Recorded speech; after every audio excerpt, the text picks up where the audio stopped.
Entonces, bueno, vamos a cederle la palabra a nuestro ponente del día de hoy con su ponencia titulada Nanopartículas en el tratamiento de cáncer. Muchas gracias por la presentación. Precisamente soy médico de formación y me encontré con este campo de lo que es la nanomedicina, que les voy a dar una breve explicación y vamos a caer un poco más en lo que son las nanopartículas en el tratamiento del cáncer.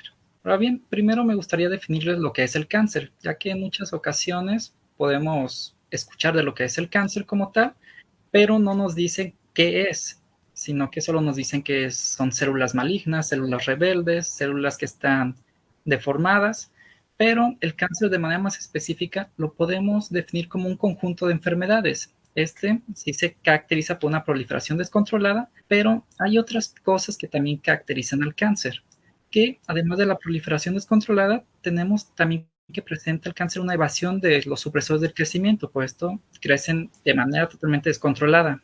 Asimismo, pueden evadir la respuesta del sistema inmune, por lo que no son eliminados. Tienen una capacidad de replicarse de manera ilimitada, promueven la inflamación en el sitio donde se encuentra y también tienen la capacidad de expandirse hacia otros tejidos, ya sean adyacentes o lejanos, que es lo que ya conocemos como la metástasis. También pueden crear su propia red de vasos para poderse nutrir, que es la angiogénesis. Son inestables en su material genético y resisten lo que es la apoptosis, lo que es la muerte celular. Estos crean una muerte que es tolerada por el sistema inmune y no es detectada. Y también presentan lo que es una desregulación metabólica. Por esto estas células tienen un crecimiento totalmente ilimitado y son muy difíciles de tratar. Ahora bien, ¿cómo podemos diagnosticar el cáncer? Quizás algunos de ustedes, espero que no tengan alguna persona en su familia que haya padecido cáncer, pero si es así, quizás escucharon que le hicieron diferentes estudios. Bueno, algunos de los estudios que se realizan son distintos exámenes de laboratorio, así como distintas biopsias que se pueden realizar y sobre todo los estudios de imagen, que son muy buenos para podernos guiar hacia dónde está el tumor, el tamaño del tumor y sobre todo estos han ido evolucionando ya que podemos agregar diferentes contrastes para mejorar estas imágenes. Y para el tratamiento del cáncer tenemos distintos tratamientos, entre los cuales los más comunes son la cirugía, la radioterapia y la quimioterapia, pero también según el tumor que sea, ya que no es lo mismo tratar un mismo tumor de la misma clase en un paciente que en otro, podemos optar por las terapias endocrinas o las terapias dirigidas, que ya van más específicamente a cómo se encuentra el paciente y también a cómo sea el tumor, cómo está respondiendo y cuáles son los receptores. Entre estas últimas podemos ver las inmunoterapias. Entre las inmunoterapias tenemos distintos tipos de terapias que se pueden aplicar, entre los cuales, como pueden ver en la imagen, está también la quimioterapia, radioterapia y la terapia dirigida. ¿Por qué se vuelven a incluir? Bueno, es que estas tienen un efecto también sobre el sistema inmune, no solamente en el sitio tumoral. Ahorita en un momento les voy a explicar un poco más. Y sobre todo de las inmunoterapias lo que podemos rescatar es que existen múltiples formas de aplicarlas y estas tienen grandes ventajas. En la siguiente presento un poco del esquema del cáncer que es el que me encuentro estudiando, que es el cáncer de mama, donde primeramente tenemos que ver el estadio en el que se encuentra el tumor, ya que si se diagnostica en estadios tempranos tiene un mejor pronóstico, pero por ejemplo en los estadios tardíos tiene un peor pronóstico con los pacientes. Como podemos observar, entre los tratamientos que se encuentran para el cáncer de manera convencional son los tratamientos neoadyuvantes, la terapia neoadyuvante, la cual consiste en esquemas ya preestablecidos que nos ayudan a reducir el tamaño del tumor para que éste pueda ser operable. Pero cuando nos encontramos en un estadio ya avanzado, lo que podemos observar es que no todos los pacientes nos van a responder o no todos los pacientes son candidatos para estos tratamientos. Entonces aquí tenemos que considerar incluso ensayos clínicos, algunos estudios experimentales y ver si el paciente lo logra tolerar o si es realmente beneficioso para él. Esto también se tiene que llevar de la mano con un equipo multidisciplinario, no solamente tiene que ser el médico tratante, lo cual en muchas ocasiones podemos ver que es así, no que solamente un médico está viendo a la paciente y una que otra interconsulta por parte de otros médicos, pero se tiene que llevar de la mano entre todo un equipo. Esto puede ser, por ejemplo, en este caso, que es el cáncer de mama, no solamente el ginecólogo, sino también un oncólogo, un internista e incluso, ¿por qué no?, un tanatólogo. Después, si la respuesta del paciente es favorable, entonces ahora sí se opta para los tratamientos de línea, que es, por ejemplo, la cirugía o incluso las radioterapias, entre los cuales si el paciente no logra ser candidato para estos tratamientos quirúrgicos contra los tumores, desgraciadamente lo que tenemos que optar es para manejo sintomático o meramente el tratamiento paliativo, que esto es solo intentar darle una mejor calidad de vida al paciente y ya no hacer más procedimientos que puedan perjudicar su estado de salud.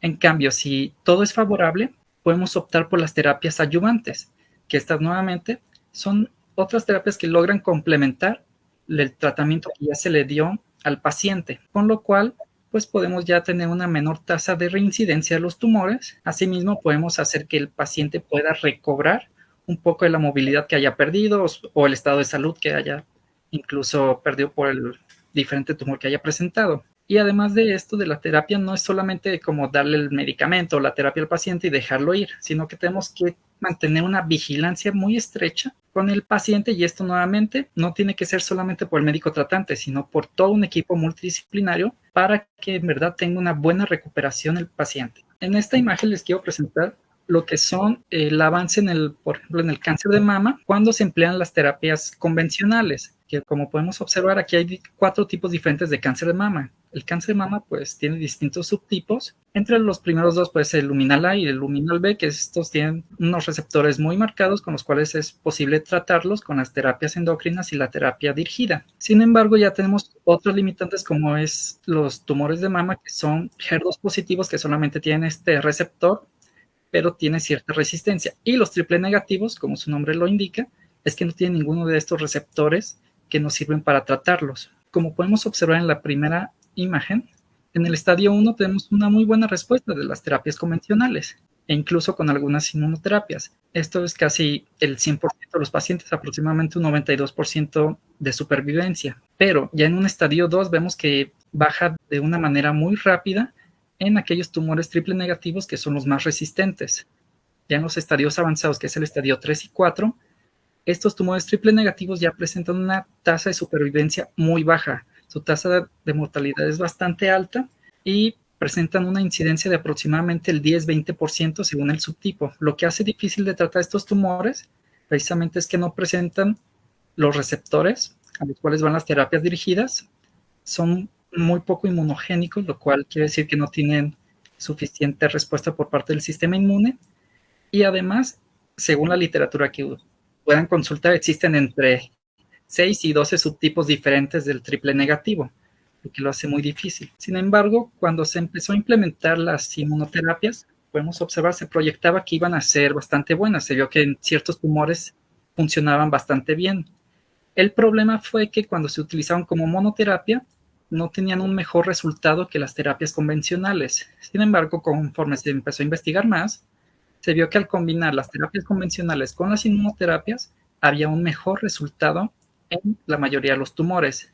Sin embargo, todavía no se alcanzaba las estadísticas que se esperaban de convertir un estadio 4 en un estadio 1 en cuestión de supervivencia. Ahora bien, ya les he hablado de lo que son las inmunoterapias, pero no les he dicho en sí qué son. Pues las inmunoterapias son básicamente las terapias que logran activar el sistema inmune.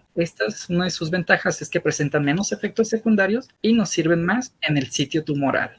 Estas pues tienden a actuar meramente hacia donde van dirigidas sin afectar otros órganos, pero todavía tienen ciertas limitaciones. Como ellas, es que no todos los tumores reaccionan cuando se aplica una inmunoterapia. ¿Esto de qué depende? Pues en su mayoría de lo que es la inmunogenicidad de los tumores. Cuando hablamos de inmunogenicidad, queremos decir la respuesta que tiene el sistema inmune contra un tumor.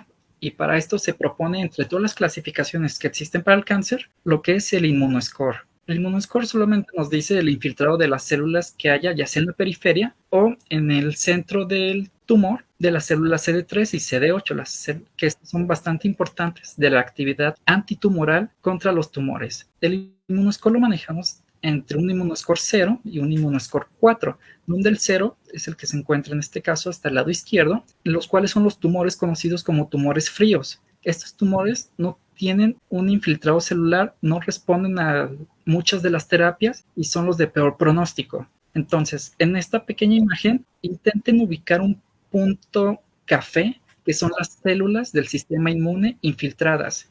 Como pueden ver, prácticamente no hay. Ya en la segunda imagen podemos ver este Immunoscore que se encontraría entre un Immunoscore 1 y 2, donde ya podemos ver un infiltrado celular, en este caso en la periferia. Generalmente comienza el infiltrado en la periferia y después procede hacia el centro cuando ya se convierte en los tumores óptimos.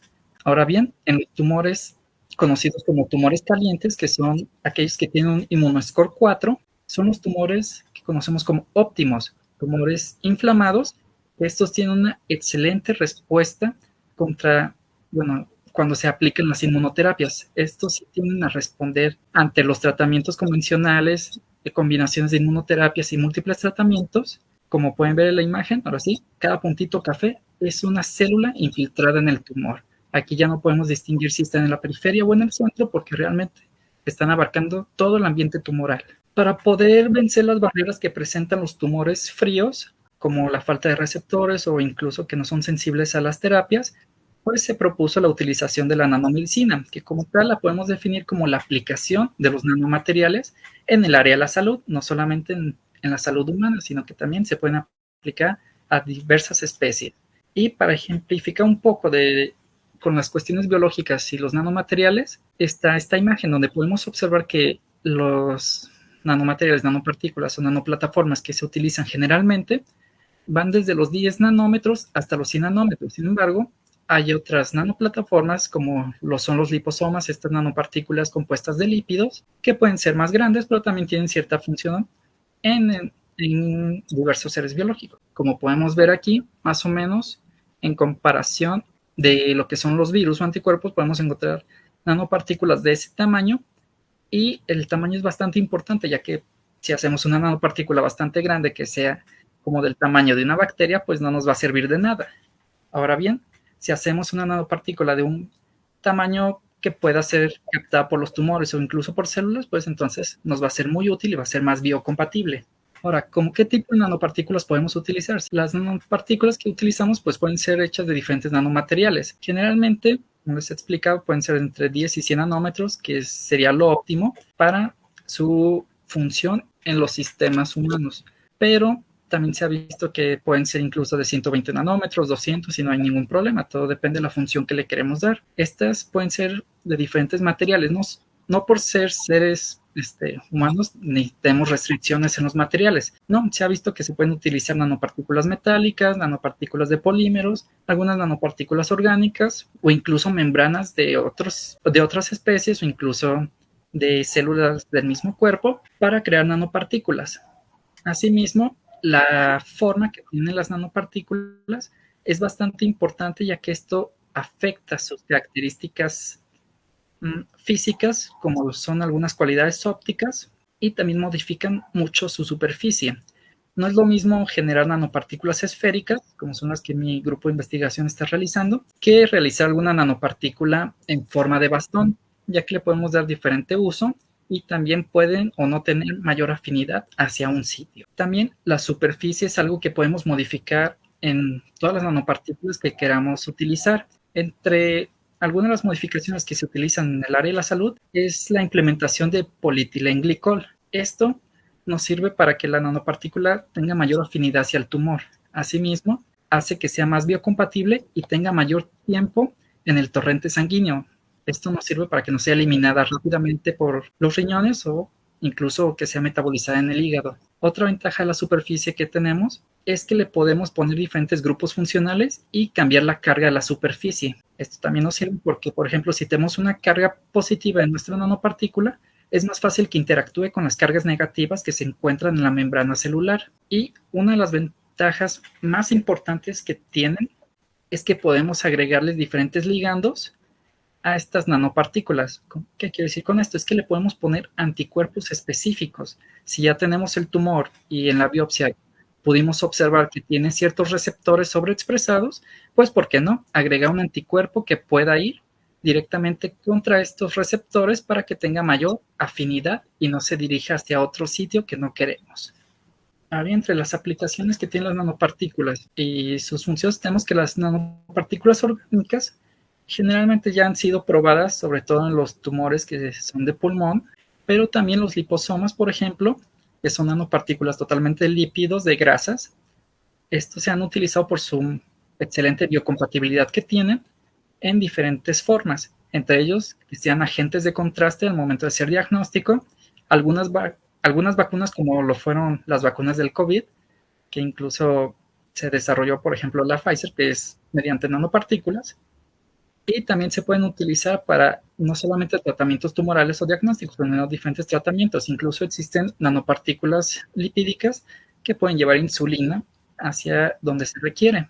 También tenemos las nanopartículas que son de base de proteínas. No solamente tenemos que utilizar nanomateriales que encontremos fuera del cuerpo humano, sino que también podemos implementar proteínas para crear nanopartículas. Estas también nos sirven mucho para el tratamiento del cáncer, y como las proteínas son moléculas muy complejas, nos sirven también como métodos de contraste. Y por último, entre las orgánicas tenemos las nanopartículas poliméricas o las micelas, que estas son, por ejemplo, las que mi grupo de investigación está desarrollando, que estas nos sirven muy bien como nanoacarreadores, y sobre todo podemos implementarlas en casi cualquier superficie para que actúen meramente en el tumor y en el sitio diana.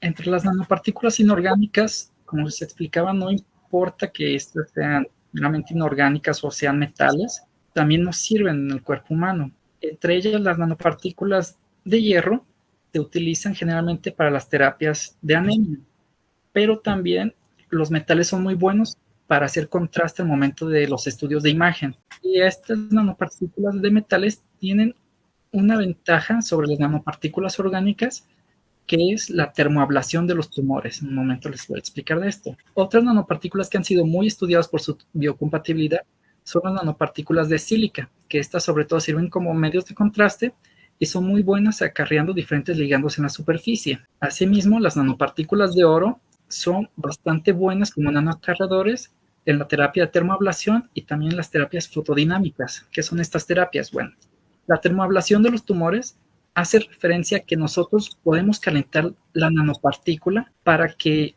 ésta queme directamente al tumor. Esto quiere decir que entonces solamente va a atacar al tumor y no a los otros órganos que las nanopartículas alcancen, ¿no? Que como podemos dirigir meramente el calor, solo va a actuar en el sitio diana. Y la terapia fotodinámica es semejante, solo que aquí generamos el calor mediante un láser. Este láser pues logra atravesar el tejido blando y lo que va a hacer es llegar a estas nanopartículas, las va a calentar y va a atacar directamente al tumor y va a crear diferentes especies reactivas de oxígeno, que estas son bastante tóxicas para las células, pero como las va a generar directamente en el tumor, no hay tanto problema y no hay muchos efectos secundarios reportados. Asimismo, esto nos sirve para favorecernos del poco oxígeno que hay en los tumores, ya que estos son muy hipóxicos. En esta imagen, quizás lo recordarán como de la diapositiva 2, hay un tumor. No se ve bastante bien porque es una imagen sin ningún contraste. Aquí lo podemos ubicar en la parte superior derecha, aproximadamente a la 1 en punto. Es una pequeña manchita negra lo que se ve que es el tumor. Aquí ya podemos ver este contraste que se hizo con nanopartículas precisamente metálicas, en las cuales se les aplicó un anticuerpo para que solamente fueran hacia donde está el tumor.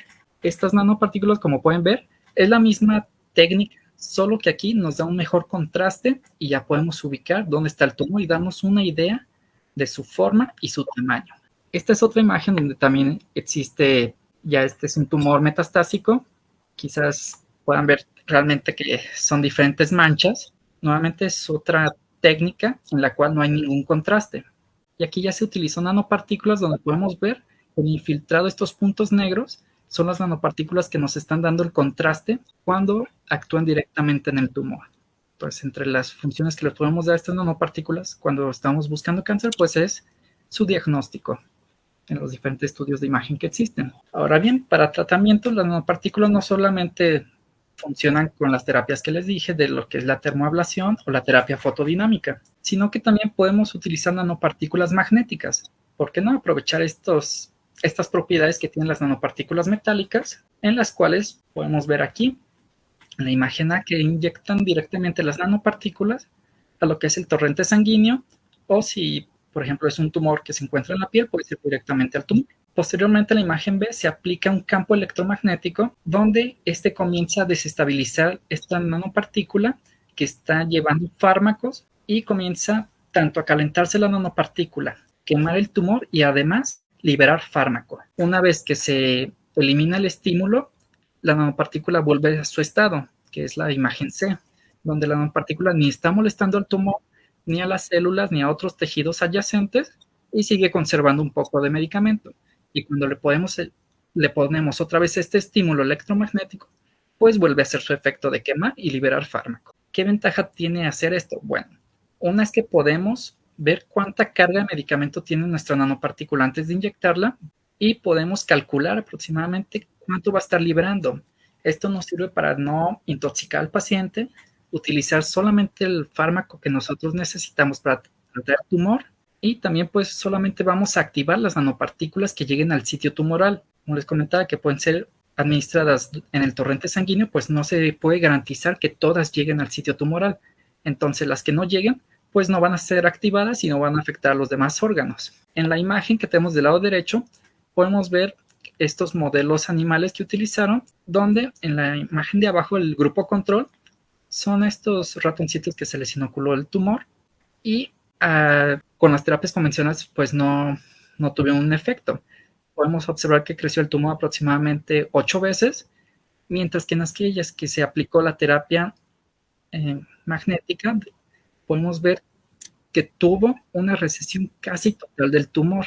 Entonces esta sí es bastante efectiva y, como les comentaba, presenta menos efectos secundarios, solamente ataca el sitio tumoral con las nanopartículas que hayan llegado y el resto pueden ser eliminadas o realmente no afectan a los demás órganos porque no las vamos a activar.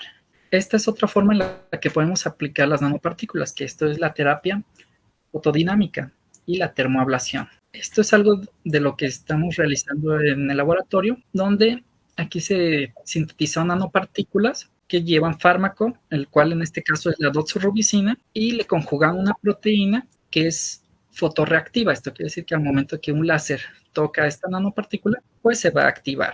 Como podemos ver en la imagen morada arriba del ratoncito, este es el tumor principal, el tumor primario, donde no hay infiltrado celular. Pueden ver que todas las células están alrededor, y si seguimos la guía de las imágenes, las células T reguladoras que están en color verde son las que se encargan de hacer que las células T que tienen actividad antitumoral no ataquen a este tumor. Entonces, cuando se aplican estas nanopartículas, después se aplica el láser, la ventaja que tiene es que logra atravesar tejido blando sin causar mayor problema en los otros tejidos. Entonces, solo activa nuestra nanopartícula.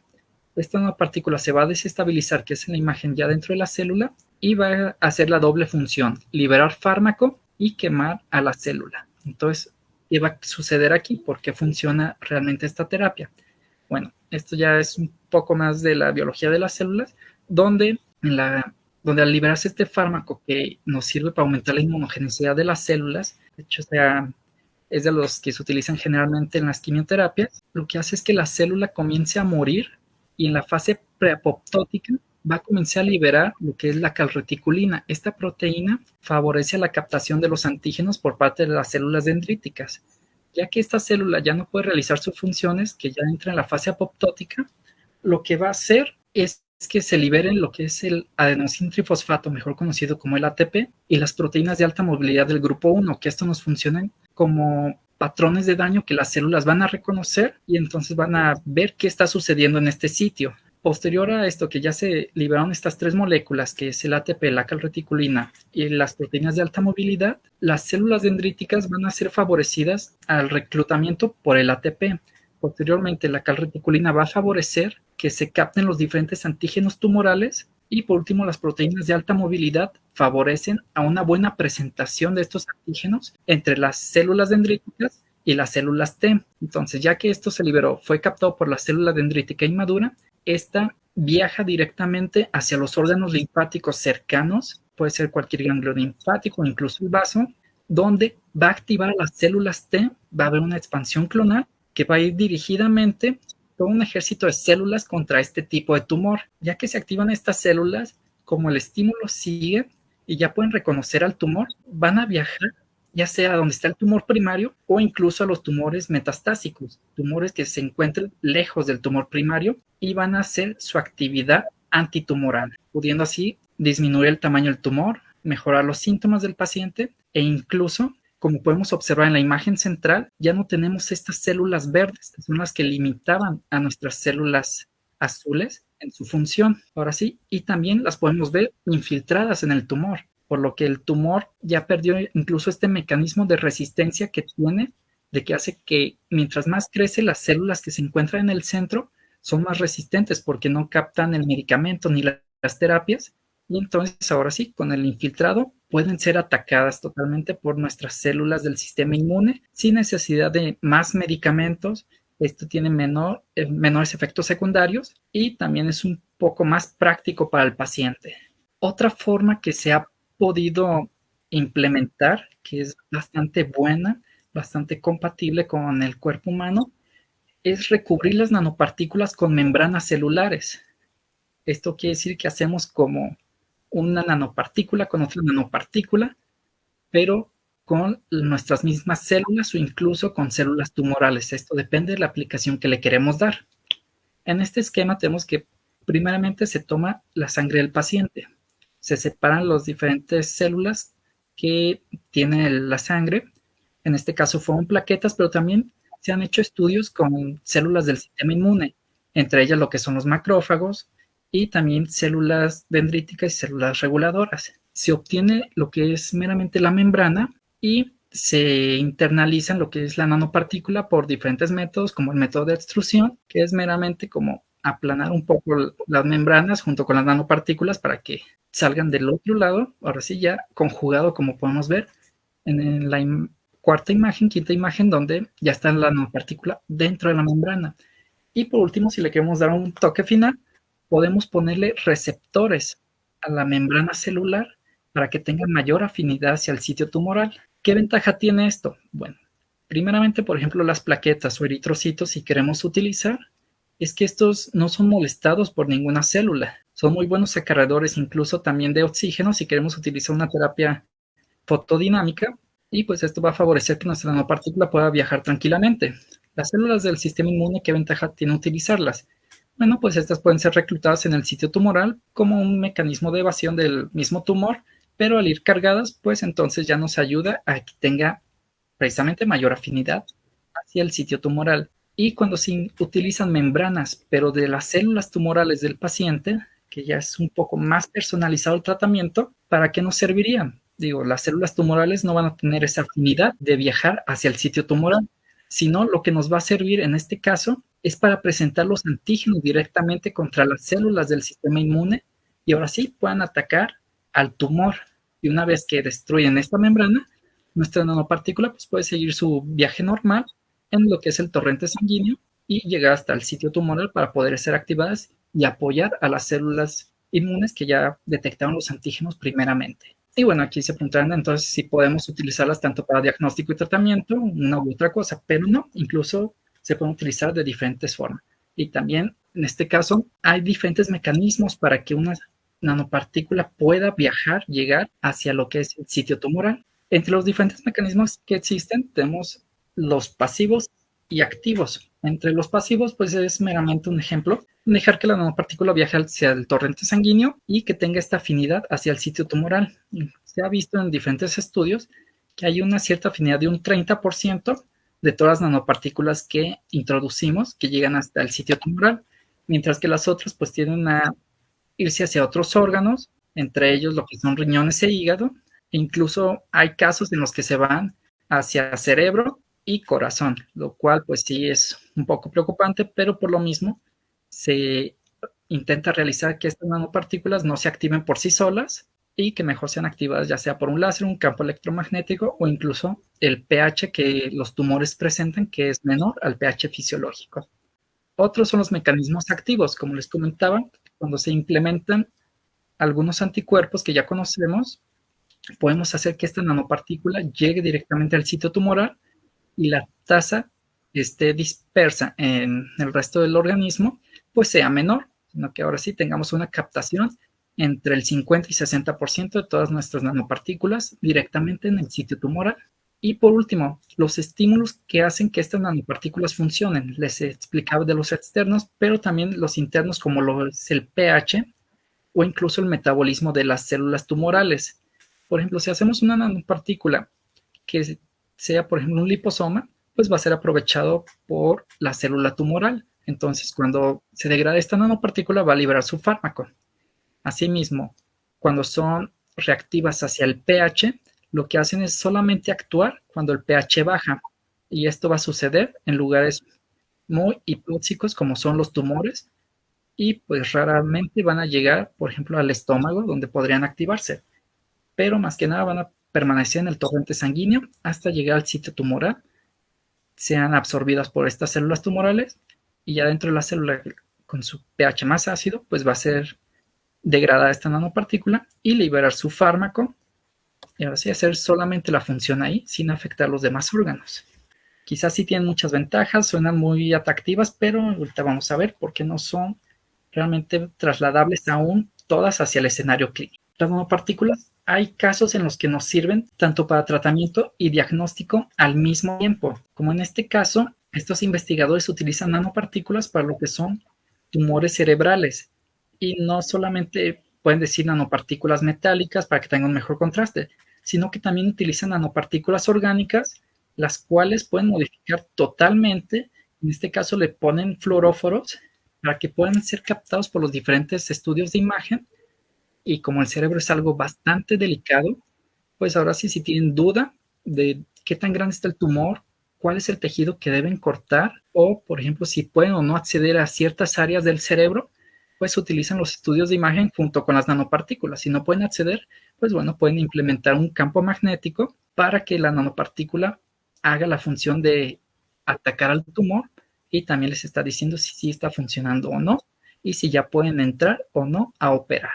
Muy bien, quizás ahorita les he hablado de la función de las nanopartículas que pueden tener, pero tenemos que dividirlos entre los efectos que pueden tener de manera sistémica y los efectos que pueden tener de manera local. Aquí podemos ver, por ejemplo, la extracción de las células dendríticas. Como les comentaba, pues estas ya vimos que, por ejemplo, con la terapia fotodinámica, que pueden inducir la muerte celular inmunogénica para que las células tumorales liberen estos antígenos y entonces puedan ser entrenadas las células del sistema inmune para atacarlos. Pues bueno, también podemos extraer las células del sistema inmune, pegarles nanopartículas a estas o internalizarlas para que nos sirvan de vehículo. Y también de manera local, si las administramos, lo que sirven estas nanopartículas es que los pueden estimular, o también hay ocasiones en las que se crean redes de nanofibras para que las células del sistema inmune meramente ahí se entrenen directamente en estas redes que tienen antígenos, y ahora sí, con el paso de los días, sean degradadas y ya puedan ir directamente al sitio tumoral. Otra implementación que tenemos es que las nanopartículas pueden ir acompañadas de las inmunoterapias, ya sea sobre la nanopartícula o por separado, que es lo que se espera. ¿Por qué? Porque un anticuerpo aproximadamente mide 20 nanómetros en promedio, lo cual si ya tenemos una nanopartícula bastante grande y le ponemos un anticuerpo, pues va a ser todavía más grande esta nanopartícula y ya no nos va a dar la misma función, o va a ser reconocida por el sistema inmune antes de llegar al sitio tumoral. Entonces se prefiere que sea por separado, y esto no tiene mucha complicación. Si es por separado, pues entonces podemos tener como un doble ataque hacia el sitio tumoral, y las nanopartículas también lo que pueden hacer es ir cargadas de diferentes antígenos, incluso adyuvantes, y por qué no, de algunas citocinas que puedan favorecer a que solamente las células del sistema inmune migren hacia el sitio tumoral y que no vayan otras células que vayan a ayudar más al tumor. Ahora bien, cuando se investigó todo esto de la nanomedicina, pues se vieron todas estas ventajas, vieron que funcionaban bastante bien y se creía que se había encontrado una panacea para los tumores, pero se vio que no había mucha diferencia cuando se utilizaban solamente las nanopartículas para tratar los tumores en comparación de las terapias convencionales, como podemos ver en esta gráfica, y posteriormente se vio que la inmunoterapia pues era mejor que las nanopartículas, pero cuando se combinó se vio que había muchos mejores resultados que cuando se utilizaban por separado estas tres terapias, las convencionales, la nanomedicina y la inmunoterapia, y así pues nace lo que es la nanoinmunoterapia, donde básicamente es implementar nanopartículas, ya sea con un medicamento o acompañadas de alguna inmunoterapia, para posteriormente hacer el tratamiento quirúrgico del tumor si es necesario, o la inmunovigilancia que tiene este tumor para que no tenga una reincidencia. Con esto lo que se ha visto es que se disminuyen efectos secundarios, se necesita menos medicamento para tratar a los pacientes, y asimismo pues es un poco más personalizado. Esto nos favorece porque no todos los pacientes son iguales, no todos van a reaccionar de la misma manera y no todos van a tolerar las mismas cosas. Entonces podemos diseñar diferentes estrategias para que actúen meramente sobre nuestro paciente y sobre el tumor que nosotros queremos. Pero sí, quizás esto es muy mágico y demás, pero no se puede implementar del todo. Todavía hay muchas barreras que vencer. Entre las barreras que tenemos para llegar a los pacientes estamos los mismos investigadores, las farmacéuticas, los mismos médicos que tratan a los pacientes, la población en general y los organismos reguladores. Un clic. Los problemas que solemos tener los investigadores es nuestra falta de conocimiento básico. Quizás suene un poco feo y atacante, pero me pongo de ejemplo, yo como médico de formación, para poder entender esto de la nanomedicina, sigo estudiando lo que es cuestiones físicas, químicas, para entender cómo es que los diferentes materiales nos van a servir para aplicarlos en diferentes situaciones. Son conceptos que sí me han costado un poco de trabajo entenderlos debido a mi formación y viceversa. Conozco muy buenos ingenieros, pero no tienen la noción de las cuestiones biológicas. Entonces esto hace que sea un poco difícil plantear una nanopartícula que funcione. Posteriormente tenemos las diferentes aplicaciones médicas, que algunos quizás quieren desarrollar una nanopartícula que funcione contra un cierto tumor, hacen su investigación, no les resulta y no le buscan otra aplicación a esa nanopartícula. Quizás puede servir contra otro tumor, alguna otra enfermedad. Y por último, el problema es que esto tiene que ser algo multidisciplinario. El equipo de investigación que desarrolle nanotecnología tiene que tener diferente personal de diferente formación, ya sea biólogos, químicos, físicos, para que ahora sí, con todo el conocimiento integrado, se haga una buena nanopartícula. Ahora bien, ¿cuáles son los problemas que tenemos en la industria? Una es el costo-beneficio. Imaginen la implementación de una nanopartícula de oro a gran escala. Sería bastante cara. Incluso las escalas serían un poco difícil de llevar porque no es lo mismo fabricar 1 mililitro en el laboratorio a 1 litro o más en lo que son las diferentes empresas. Además, su almacenamiento es un poco complicado porque tenemos que garantizar que nuestra nanopartícula no se vaya a desestabilizar, no le afecte el calor o el frío y llegue segura hasta que se pueda utilizar. Otra es la seguridad que tienen las farmacéuticas cuando quieren o no apoyar un proyecto de nanomateriales. ¿Por qué? Porque aún no se pueden llevar todos los escenarios planteados hacia el escenario clínico. Se dice que aproximadamente el 10% de todos los nanomateriales creados para tratar alguna enfermedad solamente llega entre el 10 y el 5% a ser fase 3 y de esos menos del 1% es aprobado. Ahora bien, otro problema que tienen es que tiene que ser algo multidisciplinario y en la industria es otra limitante de que no se encuentra todo el equipo multidisciplinario para poder evaluar estas respuestas. Y ahora en el escenario clínico, pues es la aceptación pública. Mucha gente, pues todavía le tiene cierto miedo o ciertos tabús a la nanotecnología. Lo pudimos ver claramente en esta pandemia, donde decían que las vacunas tenían un chip. Entonces ahora si les decimos que les vamos a meter pequeñas partículas que llevan medicamento, quizás se asusten y crean que es un pequeño robot que va a atacar o algo, o que los queremos controlar. Entonces tenemos que hacer como cierta concientización a la población en general para que acepten este tipo de investigaciones. Otro problema son las terapias personalizadas. ¿Qué quiero decir con esto? Quizás suena bastante bien de que cada paciente es único, es diferente y tenemos que enfocarnos en base al paciente como tal. Pero hacer esto es bastante caro, es muy complicado y atrasaría los procesos de investigación, ya que tendríamos que tener un laboratorio bastante grande con múltiples equipos para que puedan desarrollar la terapia para cada paciente y no tener solamente un equipo que desarrolle una terapia y dejar a los demás en tiempo de espera hasta que funcione esa terapia. Y por último, los organismos reguladores, ¿cuál es el problema? Una, la falta de definiciones de que no se han puesto todavía de acuerdo en los nanomateriales para decir si es una nanopartícula, una nanoplataforma, nanocarriador. Generalmente utilizamos estas definiciones de manera indistinta y quizá las entendemos, pero cuando las damos a entender hacia gente que ya va a aprobar proyectos y demás, todavía hay ciertos huecos que les quedan.